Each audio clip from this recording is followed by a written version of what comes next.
All right. Hello there, Manuj. Thank you so much for joining us. For those of you listening, Manuj is actually my very first repeat guest here on the podcast. You can see him back in probably episode 4, I'm thinking it was, kind of talking about his journey getting comfortable on camera and where that's taken him. But today we're going to be talking about something a little bit different. Today we're going to be talking about how to create quality video content on a budget. Because Manuj's whole journey himself and even a big part of his business now is about bootstrapping, right? And how do you make do with what you have when you have a shoestring budget? He actually, the way I got to know him was through his podcast called Bootstrapping Your Dreams. So this is something I'm very much looking forward to. But Manuj, I already explained it a little bit, but if you could go ahead and give people a bit of a formal introduction of yourself and explain your work better than I did. Sure. Well, thank you so much for having me, and I'm honored to be a repeat guest on your podcast. My background is technology. I have been in technology for 20 plus years, and through my experience in the business world and through my personal experiences, I sort of figured out how to do things on a shoestring budget just because of necessity, out of necessity, and I just had to make things happen with little to no resources available to me. And, through that, I have worked in, produced like tremendous amount of value in amounts of hundreds of millions for my clients. I have written a couple of books on technology. And as you said, I host a popular podcast. We also teach students. We are teaching around 175,000 students across the world. And it's all through video-based learning. So, video has been a huge part of my journey. When I started about 3 years ago in this entrepreneurial space, video was the first thing that I had to tackle because, we were building content, we were building courses, and had to go through a lot of learning steps. I tested out perhaps 6 mics initially because the sound was just not clear enough. And then started the journey about learning about cameras and lighting and all that. So it was a totally brand new world to me. So video has been a huge part of my journey. Happy to talk about that. Perfect. All right. Well, I guess we'll go ahead and jump right in then, because again, there's a lot of people out there who want to produce video content, but feel like they don't have the right equipment, the right setup, et cetera, and they don't have a budget. So we're going to be talking about how to make great video content when you're on a budget. So I guess the first one is let's talk about the equipment, right? If you're someone who's not happy with the particular webcam they're working with, for example, the webcam that I'm using today is not a great webcam, but they don't have a big budget. What would you recommend people do to look at for a higher quality camera? Well, there is a particular webcam that I use, Logitech C920, which is a very popular webcam, and it's not too expensive. I think it's under $100 brand new. And you can also get some used cameras or refurbished cameras on eBay. And that will be a very, very good starting camera under between $50 and $100. And if that doesn't work, you can use any camera. Like these days, laptops come with cameras inbuilt. Try to use that, but I will highly recommend go with a high def 1080p camera, which the Logitech C920 is. So I recommend that one. Yeah, that's what I used back at the office. And back in March when they told us to bring our stuff home, I didn't bother bringing my camera back. And I guess I could go to the office and get it, but it doesn't bother me too much to have a blurry camera. But yeah, I definitely recommend the C920. And I do think last time I checked, they were like $60 or $70. Although I guess, maybe due to supply and demand these days with COVID, maybe they're more, but yeah, that's good. All right. So there's a camera recommendation.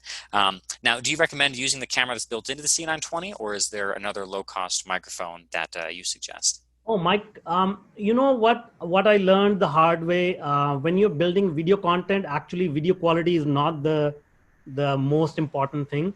The most important thing is audio quality because, especially with COVID situation, we are all sort of tied down at home. We are not expecting a very sharp quality on Zoom and things like that. But if the audio is not clear, then the whole point of the video is lost because people cannot understand you. People cannot really make out the words. So I recommend using a really good mic. So if you are short on budget, I will say skip the camera and spend the money on the mic. Now, going about the mic, I think the lavalier, or what do you call it? The lapel, the ones that you stick The on your lapel collar. mic. Those mics on Amazon are really good. I think they started around $25. That's what I started with. As I was saying, Jonathan, like when I started this whole journey, like I bought 6 different mics because just they were just not sounding right. So part of it is also your laptop or desktop and the connections that you have. So the same mic may sound better on a different machine, a different laptop, than the different on a desktop. So I will say play around with that. So I recommend the Yeti Snowball.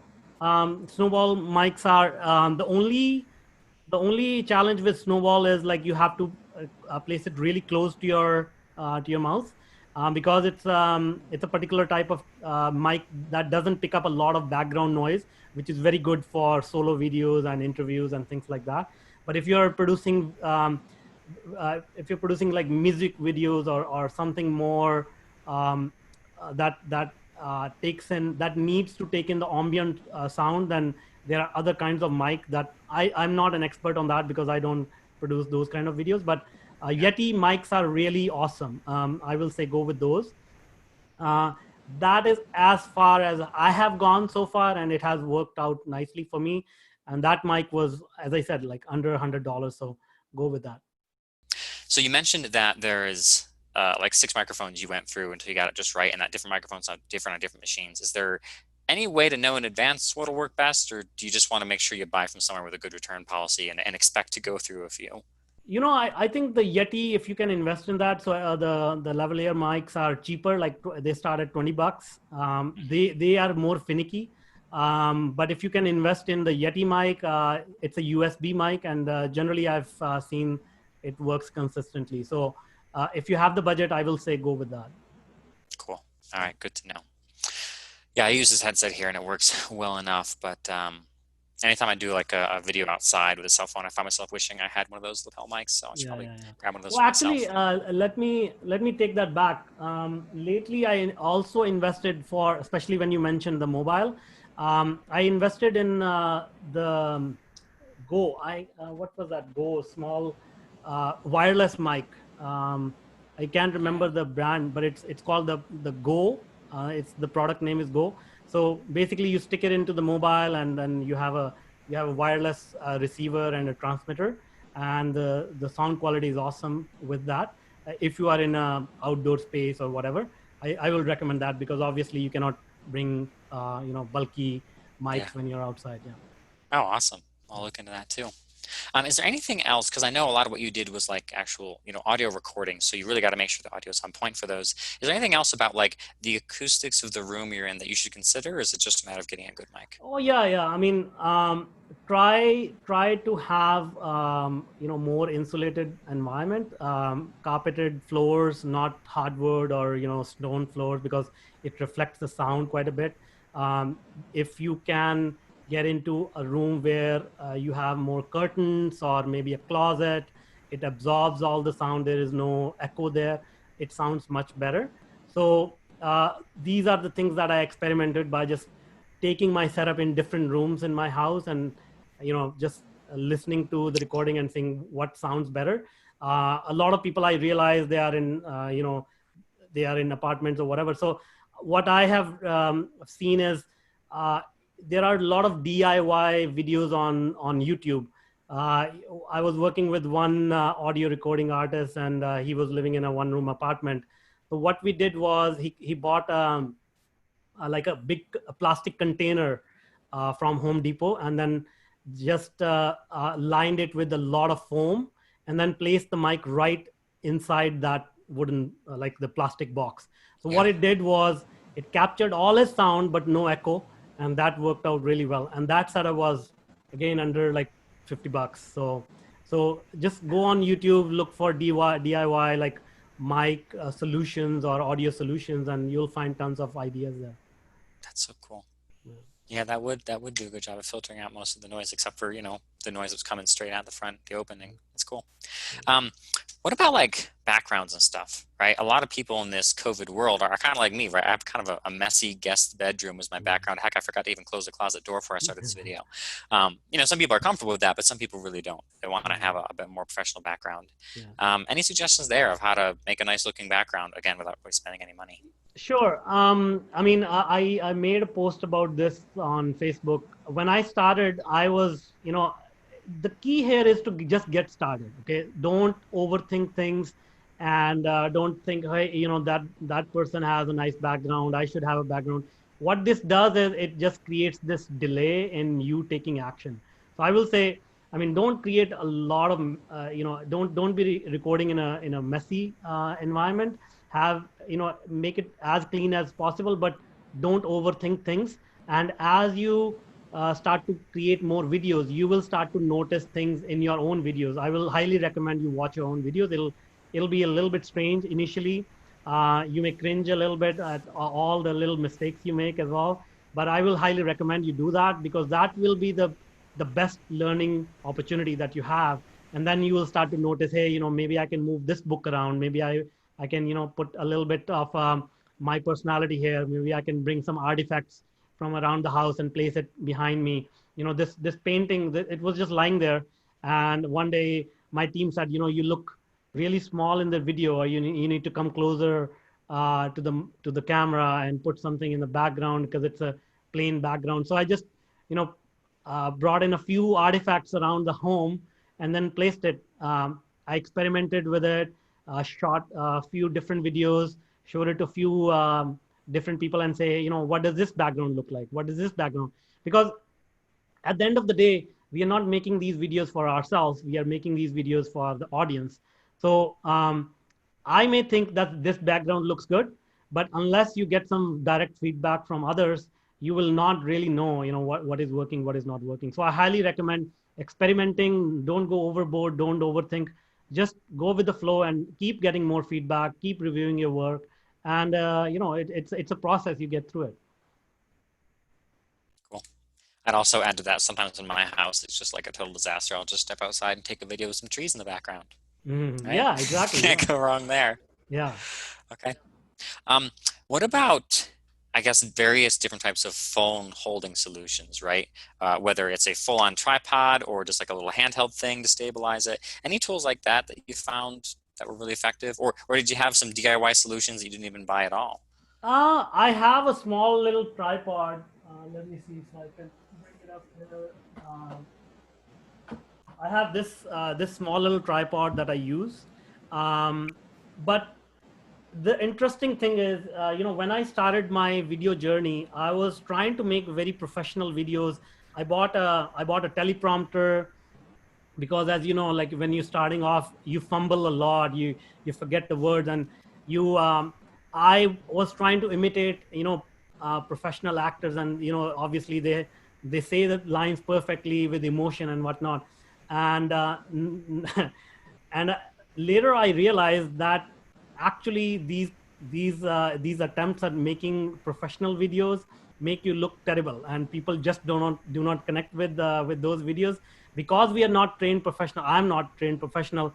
When I was Yeah. trying to make a perfect video, I was really stiff. I was like looking directly at the camera, looks like a robot. So what I really found out, very, very surprisingly, that the more raw video that you can make, with all these arms, obviously you want to remove these arms and fumbles as much as possible. But the more raw video you can make, the better people connect with it, because they know that whatever is coming through is your authentic self, and not a rehearsed, practiced, scripted video. So I will say, even if you don't have a tripod, just try to be authentic, try to show your true self. The other thing is, just don't get into a video, very like on a whim. Practice it a little bit. Say the words that you want to say, convey the message, and then after 2 or 3 takes, you get a hang of it. Then you shoot that video, and slowly you become better and better. Now, here is another thing. Don't wait for it to look perfect, because if you wait for that, you will not release any video whatsoever. So initially, like even if you look at my videos, like from a year ago, they are terrible. And they are there for a purpose, because now you can see your own journey, where you were a year ago and where you are today. And that gives you even more motivation to keep improving. But if I had not released those videos, if I didn't get any feedback on those, I will still be like, chickening out and saying, I'm not good enough yet. So I will say, just go with the flow and start. So that's my advice. So actually, I got a question here. So you mentioned, rehearse in advance, right? But then also don't overdo it. So it seems like there's a balancing point of how many takes. I notice when I create content very regularly, I'll take a video, I'll look at the time and go, oh my God, 4 minutes? There was not 4 minutes worth of material in there, right? I should be able to do this in 2 minutes. And then I'll think about my major points. I'll think about the fluff that didn't need to be there. And then I'll retake the video, just skimming from major point to major point. And then, hey, look, I did it in 2.5 minutes instead of 4.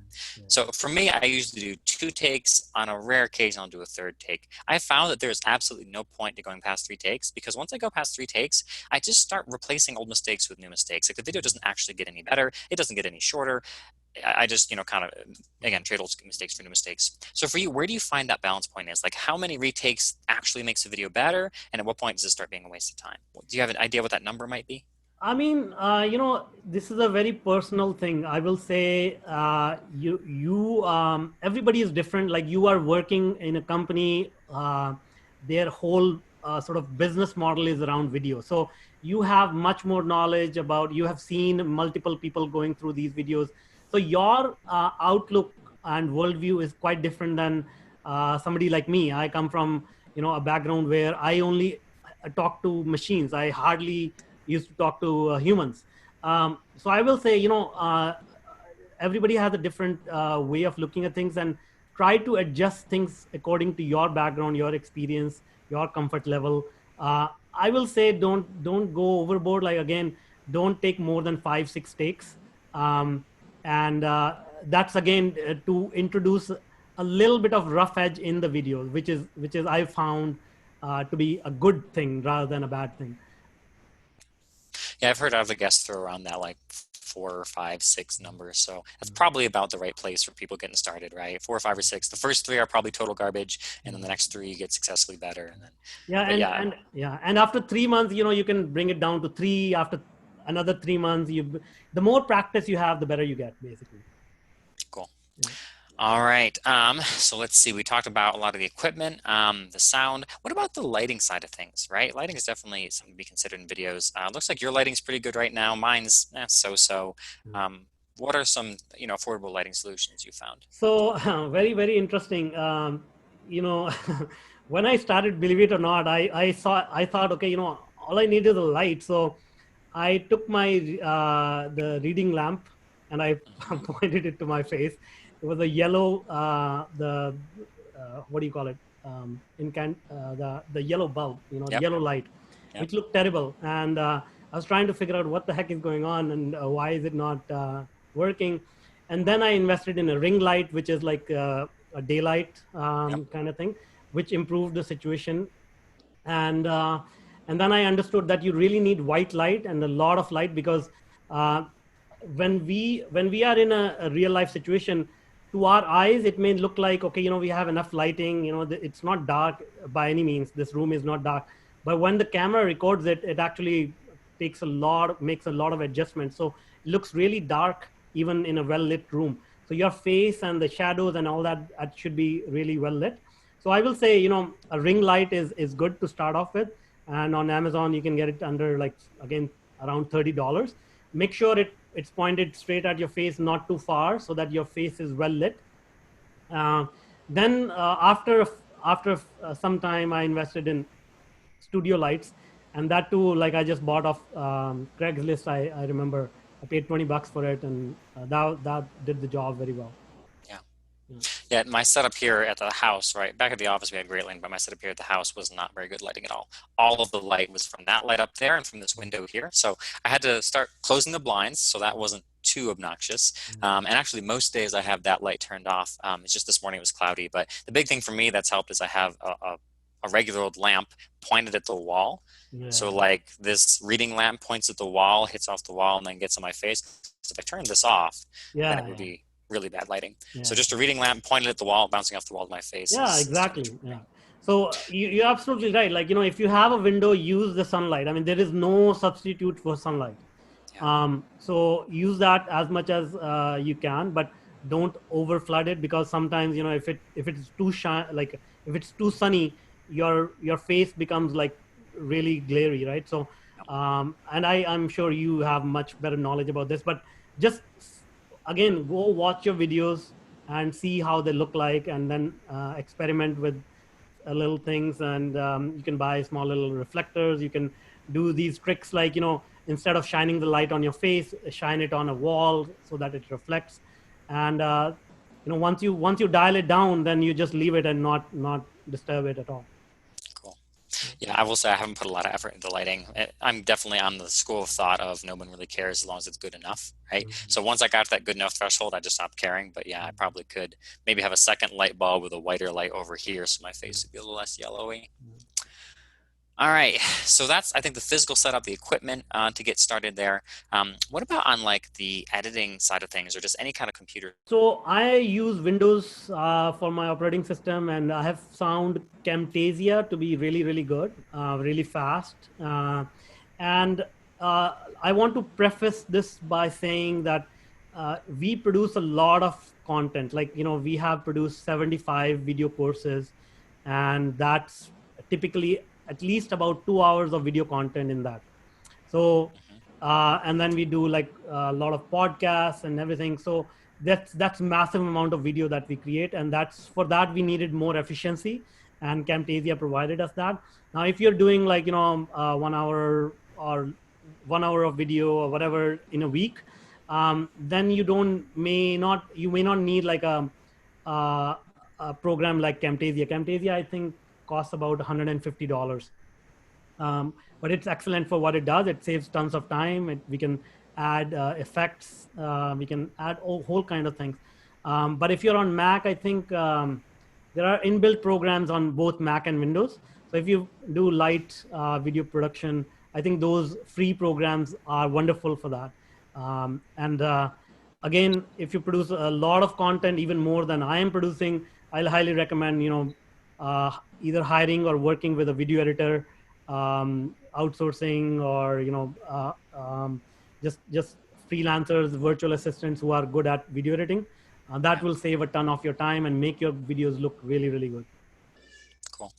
Yeah, I know that I found a couple like free video editing tools online, which were pretty bad. Got the job done, but pretty bad. And then I found something called a WeVideo, which is like a web-based video editing tool, and that's, I don't know, under $100 a year, maybe $80 a year, $90 a year. So that was pretty good. But yeah, I think iMovie on a Mac does it for free, and I don't know if there's a Windows equivalent or not. But all right, so there's the video editing.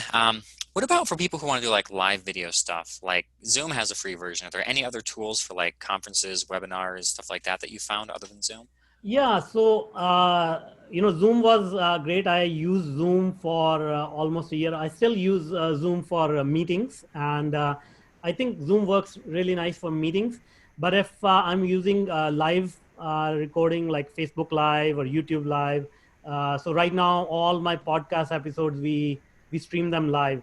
So what I found was StreamYard. StreamYard.com is really good, because what it allows you to do is it allows you to stream the same video on multiple platforms at the same time. And StreamYard is just one of them. There are many of them popping up now. They allow you to stream simultaneously to up to 5 destinations. So right now, for example, I have a combined audience of about like 200,000. So on different platforms, and I could never reach them simultaneously. But with StreamYard, we can stream simultaneously to all the people around the globe. And now, just recently, they also upgraded. They allow now 8 destinations simultaneously. So, and then there are other similar platforms. I think Ustream.io is one. I can't remember exactly the name. Rstream or Ustream.io. And there are some others that you can use. So I recommend those programs for streaming live. Yeah, I think I'd heard some of those before, but hadn't thought of it too much.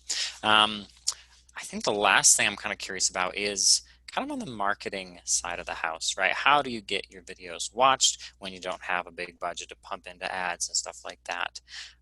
So like any of the social media management tools that you use for like, posting and scheduling posts, if you use like any SEO tools to like research topics and stuff like that, or even just any, advice on, affordable ad campaigns or affordable marketing strategies to get your videos watched.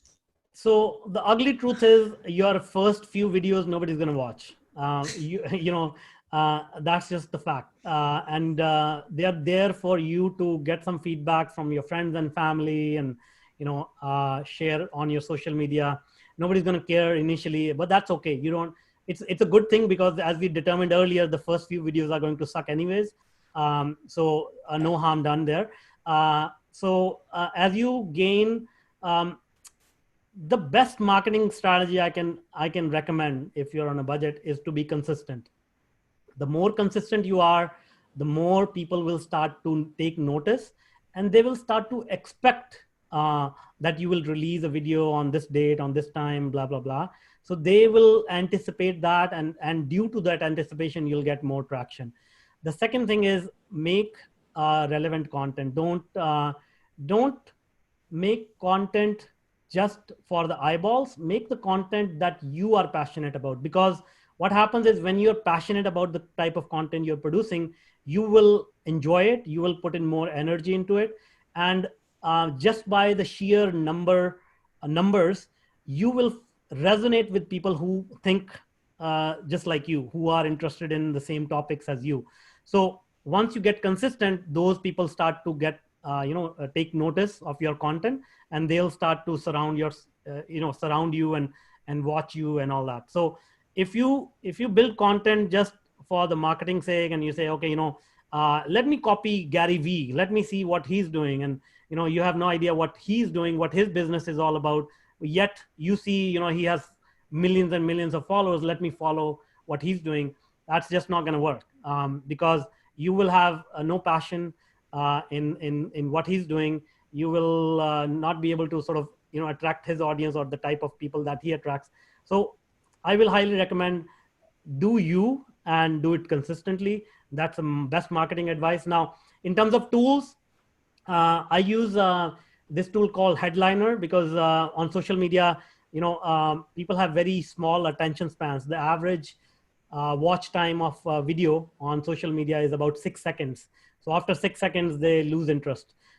So what you do is, rather than posting a 30-minute, 40-minute video, which nobody's going to watch, I take snippets of these videos, and there's a tool called Headliner, headliner.io, or I think it's just search for Headliner. And then what it does is you can upload a complete video, and then you can take a snippet, like 1 minute snippet out of that, and you just post it on social media, and you say something like, if you like this snippet, click on the link to watch the whole video. And that has worked out nicely. Again, also, I will say reuse the videos as much as possible. Extract the audio and post the audio, extract the transcripts of the video, post the, create blog posts out of it. So don't just limit yourself to recording a video. Video can be repurposed in multiple ways, and use that to your advantage. So because some people like to read, some people like to listen to audio, some people like video. Some people like shorter videos, some people like longer videos. So repurpose those videos as much as possible. That's cool. Yeah, that's something I even don't do as much of as I should. As far as like finding relevant topics and stuff, have you ever used any one of those keyword research tools or anything to kind of figure out what their search volume for? What I do is I look at again, first of all, I don't start with what other people are doing, what is working. I start with, okay, what do I want to talk about? And then based on that, so let's say, I want to talk about bootstrapping. So then I will go to, YouTube. I will say, okay, let's see what videos have more than 100,000 views, which are related to the topic I want to talk about. And then that gives me certain, certain ideas that I can jot down and say, okay, seems like people are looking for this type of content. And then again, if you already have a little bit of an audience, you can always poll them and say, hey, I'm planning to talk about this. What do you think? What do you want me to talk about? And gain feedback. Because as I said, um, the intersection of your passion, your interest, and the intersection of your audience's interest, once you dial down that is your playground. That's where you need to be. So the bigger audience that you have, you poll them, you ask for their feedback, and then you figure out, okay, this is my passion, what I want to talk about. And then you add a little bit of market research by just searching these keywords on YouTube. That's the best combination I've found. Awesome. Cool. Well, I'll throw in, a few tools I've used to recommend to listeners as well. There's a tool called Hootsuite that allows you to schedule posts in advance. So for those people who are too busy to post every day, you can sit down the weekend and schedule 5 posts out for the week. Strangely, when I looked into it a year ago, it couldn't do video posts to LinkedIn. Yeah. Which is all I do. So it wasn't very useful for me. But with the exception of video posts to LinkedIn, I think it could do everything. Yeah. And they have a free version. Obviously, there's a paid version that does more for you, but there's a free version. And then there's a tool that I was introduced to by actually one of the previous guests who was on this show, Karen Carr. She's great at YouTube and stuff. And she recommended a tool called Keywords Everywhere. And you literally spend $10 and then you have 100,000 credits, which is more than you'll ever really need, to just do searching and then get data back on your Google searches to let you know who's searching these terms, which terms are most popular. Because, what I'll do a lot of times, I'll sit down and say, okay, well, there's 10 topics I could talk about, 10 topics I'm passionate about. Which one matters most? And once I pick a topic, which language should I use, right? What language are people using in their searches? And Keywords Everywhere was a pretty cool tool for that as well. So I'll add my own recommendations to that. That's great. I'll check it out too. Thank you so much for that. All right, cool. Well, I think that's all I had, kind of in my mind of questions to ask you. Are there any other tools, whether they're software tools or equipment, that you can think of that you'd like to recommend for people in, producing content? Well, in terms of equipment, one thing I found, lighting, we were talking about lighting. So I started off with these halogen light bulbs, and they were really nice, but you have to have really big ones, big studio lighting, right? And being in a small room in this studio, it got really, really hot as we are in summertime. So what I did, obviously I invested in ring light, which is a LED light. And then on Amazon, you can actually get these flat LED studio lights, which run very cool, and they don't heat up the whole room. So I recommend that. In terms of posting, Hootsuite is one. I personally use Social Pilot, and Social Pilot is similar to Hootsuite. The only difference is it allows more platforms for a reasonable cost. And that's pretty much it. I think I think we covered quite a bit. If people have more questions, they can always reach out to me and ask specific questions. Yeah. Well, I imagine, for listeners here, if you've enjoyed this interview here with Manuj, you probably really enjoy the Bootstrapping Your Dreams podcast, where they go into all sorts of different topics about how to make your dreams come true without much of a budget. But I also recommend you check out the rest of Manuj's content as well. So Manuj, for the benefit of everyone listening, how can they find your podcast? How can they find your website? What social media channels should they look for you on? How do they get connected? Yeah, so I'm active, fairly active on LinkedIn and Facebook. So you can just search by my name, Manuj Aggarwal. Not very many people sharing that name, so it should be easy enough to find a bald brown guy with that name. I'm also active on Instagram, not as much, but yeah. And if you want to check out my podcast, go to search for Bootstrapping Your Dreams. Google it, and you'll find it, or on iTunes or Spotify, on all platforms where podcasts are available. Cool. Well, thanks so much for your time today, Manuj. Thank you so much.